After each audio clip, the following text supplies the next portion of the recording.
7 million artists are part of India's handicraft industry. With no job protections and unfair wages, it has been termed a sunset industry, deserving of neglect. But when all hope for the old Indian handloom seemed lost, a group of women in a small warehouse in the small town of Maheshwar emerged as a paragon for the craft, breaking all rules and bringing hope to the sunset industry. This is their story.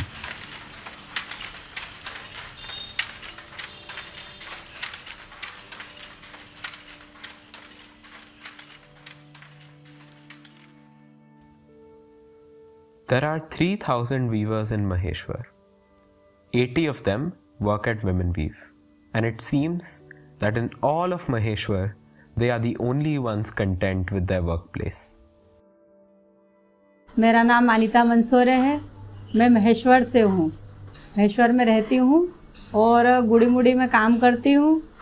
करीब 13 साल हो गए हैं और मेरे घर में कुल 6 सदस्य हैं। पति पत्नी, एक बेटा, एक बहू और 2 बेटियाँ। लॉकडाउन से पहले जो 2020 में कोरोना मतलब आया था ना, उससे पहले हमारी स्थिति काम को लेके और घर परिवार को लेके बहुत अच्छी थी। काम में भी हमको कोई परेशानी नहीं थी। अगर काम में परेशानी नहीं रहेगी तो घर पे भी कोई परेशानी नहीं रहेगी। मेरा नाम उमा शर्मा है और मैं यहाँ पर 11-12 साल से काम कर रही हूँ। बुनाई का काम करती हूँ।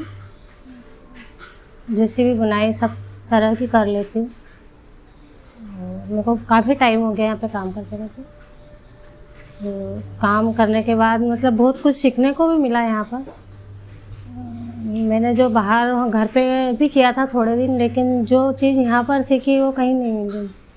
नई नई डिज़ाइन और अलग अलग कप पीस से बनाना।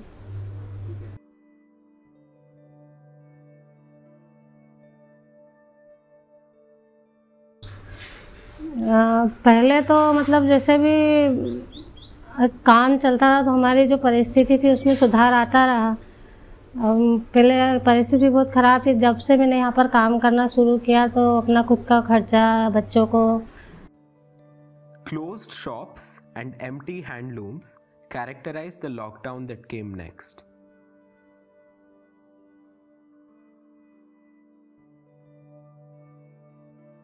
गवर्नमेंट से तो आम जनता की तो बहुत सी अपेक्षा रही है, पर गवर्नमेंट ने ऐसा उनको कुछ नहीं देखा और उल्टा महंगाई के अलावा कुछ नहीं दिया है।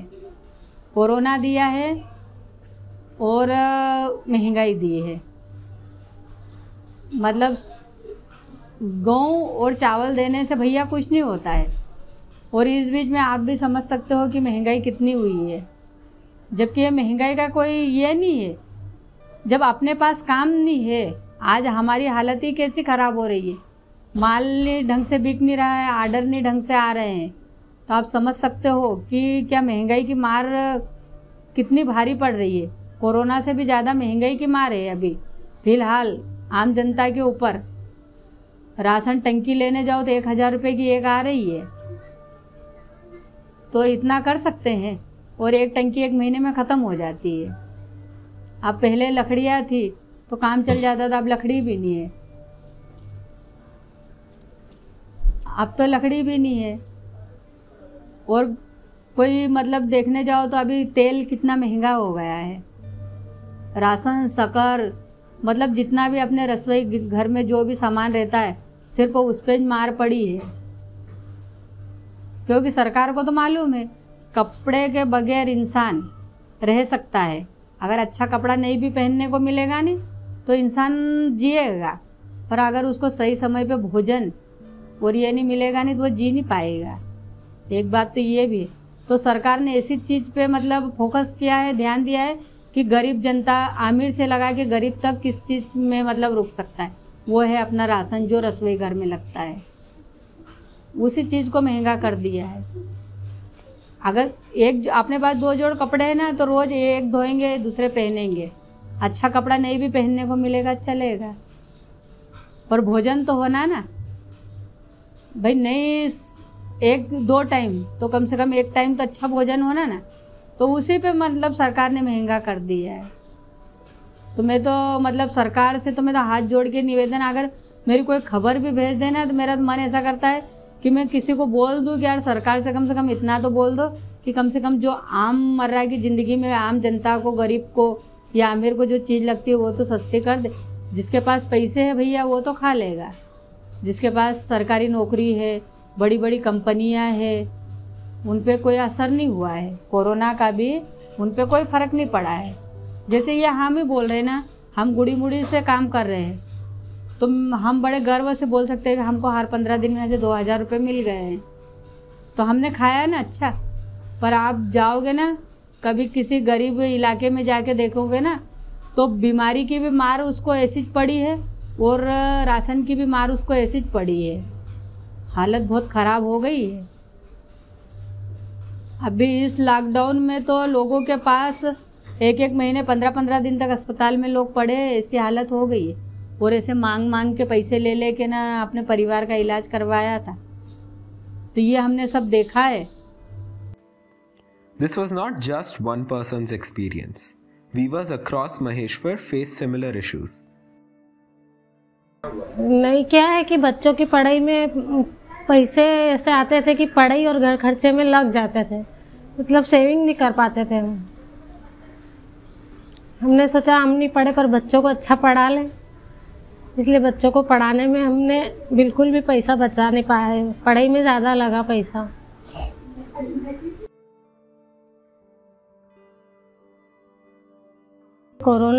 कोविड के बाद बहुत दिक्कत आ गई थी, क्योंकि मेरा भी काम बंद हो गया यहाँ से, और मेरे हस्बैंड का भी, वो भी बस चलाते थे, वो भी घर पे बैठ गए, बहुत दिक्कतें आने लग गई। लेकिन संस्था ने बहुत सहारा दिया, संस्था से पैसे भी दी, राशन भी दिया, तो उससे हमारा घर खर्चा थोड़ा थोड़ा मतलब फिर भी चलता रहा। तो यहाँ से हमको बहुत, अगर यहाँ से हमारा सहारा नहीं मिलता तो पता नहीं इस टाइम तो हम कहीं ना आ सकते ना जा सकते कि कहीं से मदद ले। लेकिन संस्था से घर बैठे जाके और मदद की है। हमेशा याद रहे संस्था, मतलब ऐसी टाइम हेल्प हुई हमारी संस्था से कि हम बिल्कुल कुछ नहीं था हमारे यहाँ। पर जब बस ये 4 महीने हमने बस यहाँ जो पैसे संस्था से गए उसी से घर का खर्चा चला है। Women Weave's unique policy to distribute profits among weavers enabled them to help weavers during the pandemic.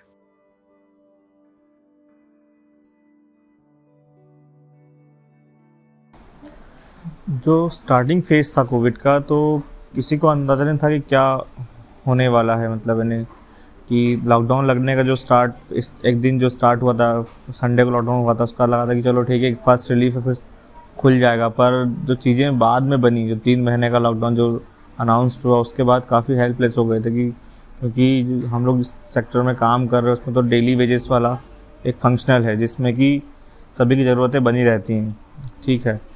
तो उसको लेकर काफ़ी चिंताएं तो थी दिमाग में कि यार कैसे होगा, क्या होगा, कैसे। बट उसके बाद जो हमारे टीम में मेंबर्स थे फिर एक मतलब प्रोग्राम स्टार्ट हुआ फंड रेजिंग वाला। तो मतलब हम लोगों ने फंड, इवन गवर्नमेंट से हमें कुछ ऐसे हेल्प नहीं मिली, लेकिन जो हमारे डोनेटर जो थे जिसने हमको डोनेट किया फंड, उनके एंड से काफ़ी हेल्प हुई है, जिससे कि जो रिलीफमेंट फंड्स जो आया तो सब संस्था रीओपन हुई। तो उसमें काम करने की जो 3 महीना था, जो पैसा जो सेविंग था, वो तो हम लोगों ने डिस्ट्रीब्यूट कर चुके थे किसी भी तरीके से, मतलब महिलाओं की हेल्प के लिए। कुछ एक जैसे मंथ में 2 बार एक मनी डिस्ट्रीब्यूट हुआ था, जिसमें कि कुछ अमाउंट हम लोग डिस्ट्रीब्यूट करते थे महिलाओं को। कुछ भी मतलब या तो फिर मतलब कुछ एक अमाउंट ऐसा, मतलब 1500 से 2000 रुपये हफ्ते का हम लोगों ने एक डिसाइड किया था, तो वो हम लोग हमारे एंड से डिस्ट्रीब्यूट करते थे, संस्था के एंड से। लेकिन जब संस्था रीओपन हुई तो उस समय जो उस समय फंड रिसीव हुआ, तो उससे फिर आने वाले जो समय था उसके लिए काफ़ी अच्छी एक मदद मिली हम लोगों को उस फंड से। While all of India dealt with an exodus of migrant labor, extreme food insecurity and unemployment, things went down a little differently in Maheshwar. नहीं, वुमेन वीव में तो किसी को हटाया तो किसी को नहीं है ना। मुझे अदर का तो नहीं पता, क्योंकि यहाँ पे मेनली दो संस्थाएं, रीवा और एक वुमेन वीव है संस्था के नाम पर अगर बात करें, तो दोनों जगह ऐसा कोई चीज़ें नहीं हुई कि किसी को हटाया गया और किसी को बंद किया गया।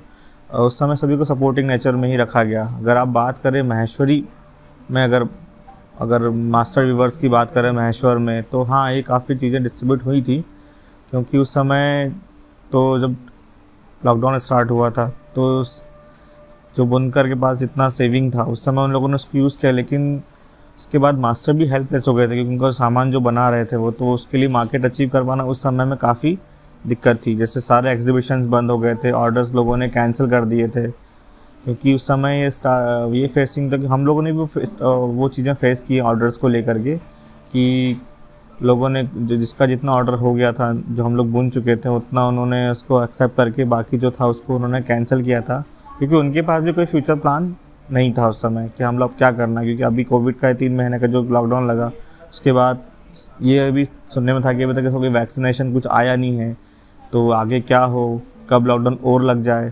फिर सेकेंड वेव में लॉकडाउन लगा था अभी, तो चीज़ें काफ़ी अनसर्टन थी, मतलब कुछ सोच नहीं पा रहे थे कि क्या होने वाला है फ्यूचर में।